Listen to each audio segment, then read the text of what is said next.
7 8ទី9អញ្ចឹងចាប់ពីតំធំនេះទៅយើងទុកផ្លែទុកផ្នែកយកផ្លែក្រោមហ្នឹងគឺយើងក្តិចចោលអស់ចាយើងក្តិចចោលអស់កុំឲ្យវានៅយើងយកផ្លែចាប់ពីអាទី9ហ្នឹងទៅគឺផ្លែវាធំល្អចាអូខេចឹងចំណុចនេះគឺសំខាន់បងប្អូនអូខេយើងក្តិចអាក្រោមចោលអស់មកយើងទុកចាប់ពីផ្នែកទី9ទៅបានណាបងប្អូនម្ដងទៀតឲ្យច្បាស់1 2 3 4 ចា5 ចា6 7 8នេះផ្នែកទី9យើងទុកអញ្ចឹងក្រុមហ្នឹងយើងប្រឡេះចោលអស់ចាចាបងប្អូនយល់ណាត្រង់ចំណុចហ្នឹងគឺជា tip សំខាន់យើងទុកត្រឹមតែផ្នែកទី9ដើម្បីឲ្យវាកាន់ផ្លែកាន់ក្តឹបហើយយើងទុកប៉ុណ្ណឹងទៅពីទី9ឡើងទៅគឺនៅពេលដែលវាផ្លែគឺវាផ្លែមកបានធំល្អបងប្អូនអញ្ចឹងបងប្អូនធ្វើការក្តិចអាផ្នែកតូចៗហ្នឹងឲ្យបានគ្រប់ដើមមកហើយឥឡូវគឺថាយើងបានរៀបចំដើមត្រសក់ផ្អែមរបស់យើងនេះបានស្អាតបាតអស់ហើយបងប្អូនអញ្ចឹងបងប្អូនអាចរៀនបានពីមួយជំហានទៅមួយជំហាន tip ដែលតូចប៉ុន្តែសំខាន់ tip ហ្នឹងមើលទៅវាធម្មតាប៉ុន្តែជាកលឹះដែលសំខាន់សម្រាប់យើងដាំទៅឲ្យបានផលផ្លែល្អបងប្អូនហើយយើងចាប់ដើមវាស់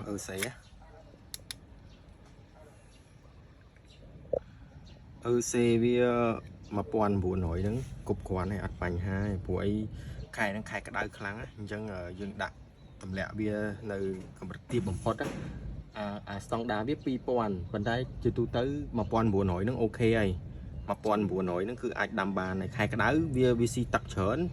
ជីកម្រិតជីឡើងខ្ពស់ហើយអញ្ចឹងយើងមិនបាច់ធ្វើអីវាទៀតទេប៉ុណ្ណឹងបានហើយចាអញ្ចឹងសូមបញ្ជាក់ទៅបងប្អូនដែរឥឡូវយើងដាំដូចយើងបញ្ជាក់ពីដើមអញ្ចឹងគឺថាយើងដាំសក់ផ្អែមនេះគឺបានអាយុ2សប្តាហ៍ហើយពេលយើងដាំលើទឹកជីអញ្ចឹងឥឡូវក្នុង2សប្តាហ៍នេះគឺយើងមកឆែកមើលទឹកជីម្ដងចាអញ្ចឹងដូចបានបញ្ជាក់ហើយយើងមើលពេល5ម្ដងអញ្ចឹងដល់យើងឆែកទឹកជីហើយដែលវាស់អឺសេគឺកម្រិតវា1900គឺអូខេឥឡូវយើងមកឆែកជាមួយនឹងពេល5វិញម្ដង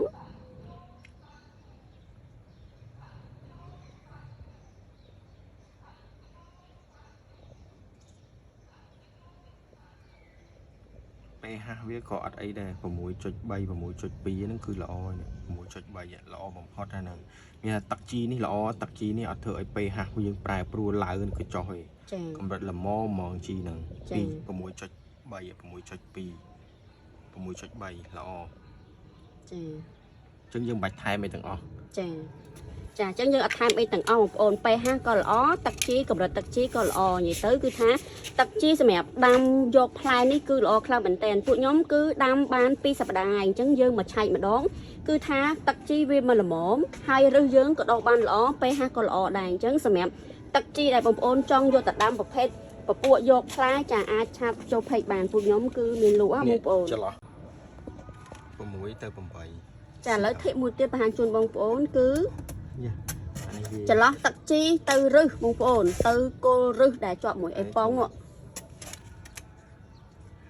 ទឹកជីទៅគោឬទឹកពី6ទៅ8ល្អ ចា ប៉ុណ្ណឹងអត់អីនេះកម្រិតវា ចានេះយើងលក្ខណៈថាប្រហាក់ប្រហែលណាបងប្អូនមើលចន្លោះប៉ុណ្ណឹងមកចន្លោះគឺយើងទុកឲ្យវា6ទៅ8សង់ទីម៉ែត្រ ប៉ុណ្ណឹងអត់អី ចាឥឡូវគឺថាមកវាស់ធំមកបងប្អូនមើលចាក់ស្ដែងតែម្ដង 1.8 ក៏អត់អីដែរ ចា 1.8 រហូតដល់ 2.5 គឺអត់អីទេ ចា គឺនៅក្នុងខែក្តៅហ្នឹងកម្រិតយើងដាក់ជី 1.8 ទៅគឺល្អ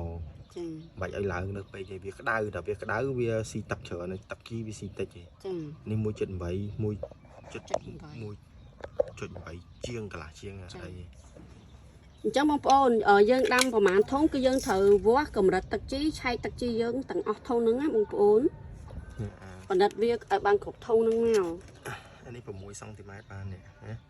6សង់ទីម៉ែត្រនេះ ចា 6សង់ទីម៉ែត្រទៅ8សង់ទីម៉ែត្របានល្មម ចាចន្លោះផាក់ប្រហែលហ្នឹងមកបងប្អូនយើងទុកឲ្យវាមានចន្លោះដកដង្ហើមគឺ6សង់ទីម៉ែត្រទៅ8សង់ទីម៉ែត្រគឺអូខេ ហើយតាំងពីដើមមកយើងអត់តដាក់ថែមឯទាំងអស់យើងអត់តថែមឯសប្តាហ៍ទី2ហើយ ចាអញ្ចឹងឧបជាបងប្អូនអញ្ចឹងនេះគឺជាសប្តាហ៍ទី2នៃការដែលយើងដាក់ដើមផ្លែស្រស់ផ្អែមរបស់យើងហ្នឹងនៅលើធុងនេះខ្មៅនេះណាអញ្ចឹងយើងអត់មានបានតន់ថែមអ្វីទាំងអស់បងប្អូនអត់មានតន់បានថែមទឹកជីអីទាំងអស់អញ្ចឹងបងប្អូនការដាំលើទឹកជីគឺងាយស្រួលខ្លាំងមែនតើជាពិសេសទឹកជីដែលមានស្តង់ដារគុណភាពល្អគឺយើងដាំហើយមួយទឹកពីទឹកយើងបញ្ឆែកម្ដងក៏ទឹកជីយើងនៅតែមានគុណភាពដដែល ចឹងសម្រាប់ខែនេះបងប្អូនដូចបញ្ជាក់បងប្អូនចឹងបើសិនជាបងប្អូនចង់ដាំពពុះត្រសក់ផ្អែមគឺដោយសារវាខែក្តៅអញ្ចឹងដូចពួកខ្ញុំបានបញ្ជាក់បងប្អូនហើយកម្រិតទឹកជីគឺយើងដាក់នៅល្មមយើងអត់ដាក់វាលើខ្ពស់ខ្លាំងទេចាទាបបំផុតណាបងប្អូនអូខេអញ្ចឹងបញ្ជាក់ទៅបងប្អូនម្ដងទៀតចឹងមិនថាតតំណាំត្រសក់ផ្អែមទេសូម្បីតែពពុះស្ពៃពពុះនេះចាពពុះស្ពៃចានេះពពុះសាឡាតចាអញ្ចឹងគឺថាពួកយើងដាក់ឲ្យវានៅកម្រិតទឹកជីដែរ ទៀបបំផុតដោយសារមូលហេតុគឺវាខែក្តៅអញ្ចឹងនៅពេលដែលវាខែក្តៅតំណាំរបស់យើងគឺវាស៊ីទឹកច្រើនអញ្ចឹងនៅពេលដែលវាស៊ីទឹកច្រើនវាអាចនឹងឡើងទឹកវានឹងអាចនឹងឡើងជីអញ្ចឹងបងប្អូនដាក់កម្រិតទឹកជីយើងឲ្យនៅកម្រិតដែរទៀបបំផុតចាអូខេអញ្ចឹងសម្រាប់វីដេអូនេះ ក៏មានតែប៉ុណ្្នឹងដែរបងប្អូនបើសិនជាបងប្អូនមានចម្ងល់ឬក៏មានសំណួរអីអាច comment សួរនៅក្នុងវីដេអូនេះបានអញ្ចឹងសម្រាប់ទឹកជីសម្រាប់គ្រាប់ពូជក៏ដូចជាឧបករណ៍ដាំនៅលើទឹកគឺពួកខ្ញុំមានលក់បងប្អូនចង់បានឆាត page ណាបងប្អូនអញ្ចឹងសម្រាប់វីដេអូនេះក៏មានតែប៉ុណ្្នឹងសម្រាប់បងប្អូនដែលចូលចិត្តការដាំដុះសូមជួយ like ជួយ share វីដេអូនេះបានច្រើនផងណាបងប្អូនដើម្បីទទួលបាននៅកលឹះថ្មីៗ tip ថ្មីៗក្នុងការដាំដុះបន្លែលើទឹកបន្លែលើដី ចាបងប្អូនអញ្ចឹងសម្រាប់វីដេអូនេះក៏មានតែប៉ុណ្្នឹងពីខ្ញុំមេរីច័ន្ទសូមអរគុណសូមជម្រាបលាបាយបាយបងប្អូន